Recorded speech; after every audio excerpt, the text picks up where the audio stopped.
തിരുവനന്തപുരത്തെ വെള്ളക്കെട്ട് പരിഹരിക്കാൻ 200 കോടിയുടെ പദ്ധതി പ്രഖ്യാപിച്ച് കേന്ദ്ര സർക്കാർ. ദേശീയ ദുരന്ത നിവാരണ ഫണ്ടിൽ നിന്നാണ് തുക അനുവദിച്ചത്. കേന്ദ്രമന്ത്രി രാജീവ് ചന്ദ്രശേഖറാണ് ഇക്കാര്യം അറിയിച്ചത്. രശ്മി കാർത്തിക ചേരുന്നുണ്ട്. രശ്മി, വെള്ളക്കെട്ടിൽ ദുരിതമനുഭവിക്കുകയാണ് തിരുവനന്തപുരത്തെ ജനങ്ങൾ. ആ ദുരിതബാധിതർക്ക് ആശ്വാസവുമായി കൈത്താങ്ങുമായി എത്തിയിരിക്കുകയാണ് കേന്ദ്ര സർക്കാർ.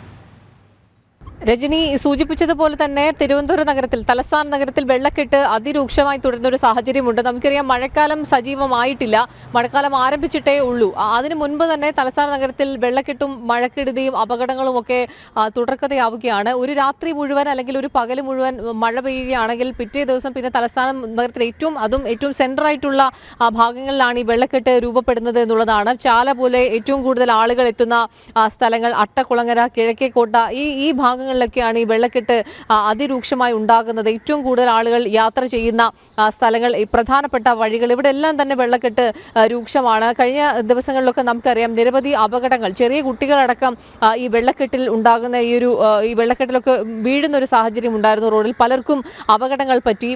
തലസ്ഥാന നഗരത്തിൽ പലയിടങ്ങളിലും ഈ സ്മാർട്ട് സിറ്റി പദ്ധതിയുടെ ഭാഗമായിട്ട് കുഴികൾ എടുത്തിട്ടുണ്ട്. അതിൽ റോഡിൽ എവിടെയാണ് കുഴിയുള്ളത്, എവിടെയാണ് കമ്പിയുള്ളത്, എവിടെയാണ് എന്നൊന്നും അറിയാൻ കഴിയാത്ത രീതിയിലുള്ള ഒരു സാഹചര്യമാണ്. ഇവിടെയാണ് ഈ അപകടങ്ങൾ ഉണ്ടാകുന്നത്. സ്മാർട്ട് സിറ്റി പദ്ധതി ഇതേ രീതിയിൽ കേന്ദ്ര സർക്കാർ ഒക്കെ പണം നൽകിയിട്ടും അതൊക്കെ കാര്യക്ഷമമായി വിനിയോഗിക്കാതെ പദ്ധതി ഇഴഞ്ഞു നീങ്ങുന്ന ഒരു സാഹചര്യമുണ്ട്. ഈ വെള്ളക്കെട്ട് അതിരൂക്ഷമായ ഒരു തുടരുന്നൊരു സാഹചര്യത്തിലും വ്യാപകമായി പൊതുജനങ്ങളുടെ ഭാഗത്തു നിന്നും ആ ഒരു പരാതിയൊക്കെ ഉയർന്നു വന്നതിന്റെ അടിസ്ഥാനത്തിലാണ് ഇപ്പോൾ കേന്ദ്ര സർക്കാരിന്റെ ഭാഗത്തു നിന്നും വളരെ നിർണായകമായിട്ടുള്ള ഇടപെടൽ ഉണ്ടായിരിക്കുന്നത്. 200 കോടി രൂപയാണ് കേന്ദ്ര സർക്കാർ അനുവദിച്ചിരിക്കുന്നത്. കേന്ദ്രമന്ത്രി രാജീവ് ചന്ദ്രശേഖർ തന്റെ ഫേസ്ബുക്ക് പോസ്റ്റിലൂടെയാണ് ഇക്കാര്യം അറിയിച്ചിരിക്കുന്നത്. അതായത് വെള്ളക്കെട്ട് അതിരൂക്ഷമായി തുടരുന്ന തലസ്ഥാന നഗരം മാത്രമല്ല, രാജ്യത്തെ മറ്റു 7 നഗരങ്ങൾക്കാണ് ഈ ദുരന്ത നിവാരണ പ്രവർത്തനങ്ങൾക്ക് 2021 മുതൽ 2026 സാമ്പത്തിക വർഷം വരെ 2500 കോടി രൂപയാണ് വക കൊള്ളിച്ചിരിക്കുന്നത്. ഈ നഗരങ്ങളിലെ വെള്ളപ്പൊക്ക നിവാരണ പദ്ധതിക്ക് കേന്ദ്രം രൂപം നൽകുകയാണ്. ഇതിൽ പ്രകാരം തിരുവനന്തപുരം ഉൾപ്പെടെ രാജ്യത്തെ 9 നഗരങ്ങൾക്ക് 1800 കോടി രൂപ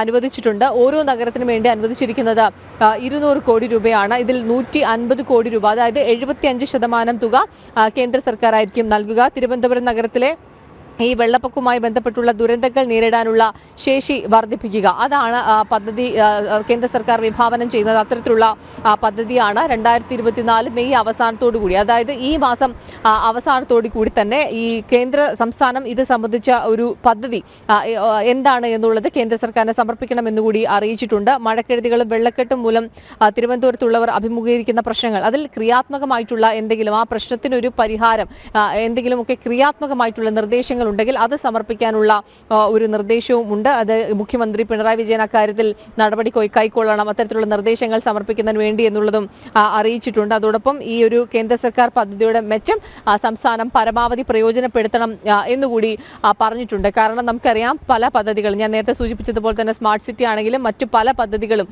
ഈ ആരോഗ്യ മേഖലയിലാണെങ്കിൽ കാരുണ്യ ഉൾപ്പെടെയുള്ള പദ്ധതികൾ, ഈ പദ്ധതികളൊക്കെ തന്നെ സാധാരണക്കാർക്ക് ഏറ്റവും പ്രയോജനപ്പെട്ട പദ്ധതികളാണ്. ഈ പദ്ധതികൾക്ക് വേണ്ടി കേന്ദ്ര സർക്കാർ എത്ര രൂപയാണോ അനുവദിക്കേണ്ടത് ആ തുക കൃത്യമായ സമയത്ത് കൃത്യമായി തന്നെ അനുവദിച്ച് നൽകുന്നുണ്ട്. പക്ഷേ സംസ്ഥാന സർക്കാർ ചെയ്യുന്നത് ഈ ഒരു തുകയൊക്കെ തന്നെ വകമാറ്റി ചിലവഴിക്കുന്നു എന്നുള്ളതാണ്. ആ ഒരു വിമർശനം നിലവിൽ വളരെ ശക്തമായി തന്നെ ഉയർന്നിട്ടുണ്ട്. ഈ കേന്ദ്ര സർക്കാർ അനുവദിക്കുന്ന തുക കാര്യക്ഷമമായ ആ പദ്ധതിക്ക് വേണ്ടി വിനിയോഗിക്കുകയോ അല്ലെങ്കിൽ സാധാരണ ജനങ്ങൾക്ക് വേണ്ടി എത്തിക്കുകയോ ചെയ്യുന്നില്ല. ഇപ്പോൾ ഈ കാരുണ്യ പോലത്തുള്ള പദ്ധതിക്ക് കേന്ദ്ര സർക്കാർ തുക അനുവദിക്കുമ്പോഴും അത് കൃത്യമായി അതിന്റെ പ്രയോജനം യാതൊരു തരത്തിൽ രോഗികൾക്കൊന്നും തന്നെ ലഭിക്കാത്തൊരു സാഹചര്യമുണ്ട്. അത്തരത്തിൽ വകമാറ്റി ചിലവഴിക്കുന്നത് വലിയ രീതിയിലൊരു ബുദ്ധിമുട്ടാണ് ഉണ്ടാക്കുന്നത്. ആ ഒരു ഇടപെടൽ, ഒരു സമീപനം ഇക്കാര്യത്തിൽ ഉണ്ടാകരുത് എന്നുള്ളൊരു നിർദ്ദേശം കൂടി കേന്ദ്രമന്ത്രിയുടെ ഭാഗത്തു നിന്നും ഉണ്ടായിട്ടുണ്ട്. അത് കൃത്യമായി തന്നെ കാര്യക്ഷമമായി അത് നടപ്പിലാക്കണം എന്നുള്ളതാണ്. കാരണം ഈ വെള്ളക്കെട്ടും മഴക്കെടുതിയും ഒക്കെ വലിയ ഗുരുതരമായിട്ടുള്ള പ്രശ്നങ്ങൾ, അത് നിരവധി പേരുടെ ജീവൻ പോകുന്നതിന് കാരണമാകും. മാത്രമല്ല, തിരുവനന്തപുരം പോലെയുള്ള ഒരു നഗരമാണ്, അതിൻ്റെ ഏറ്റവും പ്രധാനപ്പെട്ട കേന്ദ്രങ്ങളൊക്കെ തന്നെ വെള്ളത്തിനടിയിലാവുക, ഇവിടെയൊക്കെ തന്നെ മാലിന്യങ്ങൾ കുമിഞ്ഞുകൂടുക, റോഡുകളിലെല്ലാം കുഴി, മഴക്കെടുതി, ഇതൊക്കെ തന്നെ വലിയ രീതിയിൽ സാധാരണ ജനങ്ങളെ ബുദ്ധിമുട്ടിലാക്കുന്നുണ്ട്. അത് കുറച്ച് ദിവസം, ഒരു രണ്ട് ദിവസം പെയ്ത മഴയിൽ തന്നെ തലസ്ഥാന നഗരം വലിയ രീതിയിൽ ബുദ്ധിമുട്ട് അനുഭവിക്കുന്നു. ഇനിയിപ്പോൾ മഴക്കാലം കൂടുതൽ സജീവമാവുകയാണ്. വരുന്ന 2 മാസങ്ങളൊക്കെ തന്നെ മഴ കൂടുതലായി ലഭിക്കുന്ന ഒരു സമയമാണ്. നമുക്കറിയാം, കാലവർഷം കൂടുതൽ സജീവമാകുന്നു. ആ ഒരു സമയത്ത് തലസ്ഥാന നഗരം വലിയ രീതിയിൽ ബുദ്ധിമുട്ട് അനുഭവിക്കേണ്ടി വരും. ഈ ഒരു സാഹചര്യം മുന്നിൽ കണ്ടുകൊണ്ടാണ് കേന്ദ്ര സർക്കാരിന്റെ ഭാഗത്തുനിന്നും ഒരു നിർണായക ഇടപെടൽ ഉണ്ടായിരിക്കുന്നത്. ഈ മഴക്കെടുതി വെള്ളപ്പൊക്ക പ്രവർത്തനങ്ങൾക്ക് വേണ്ടി, അത് നിവാരണ പ്രവർത്തനങ്ങൾക്ക് വേണ്ടി പദ്ധതി നടപ്പിലാക്കുന്നതിന് വേണ്ടി 200 കോടി രൂപ അനുവദിച്ചിരിക്കുന്നത്.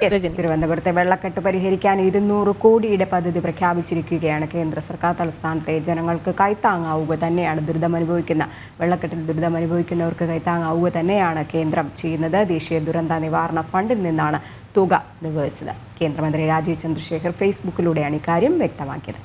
രശ്മി കാർത്തികയാണ് വിവരങ്ങൾ നൽകിയത്.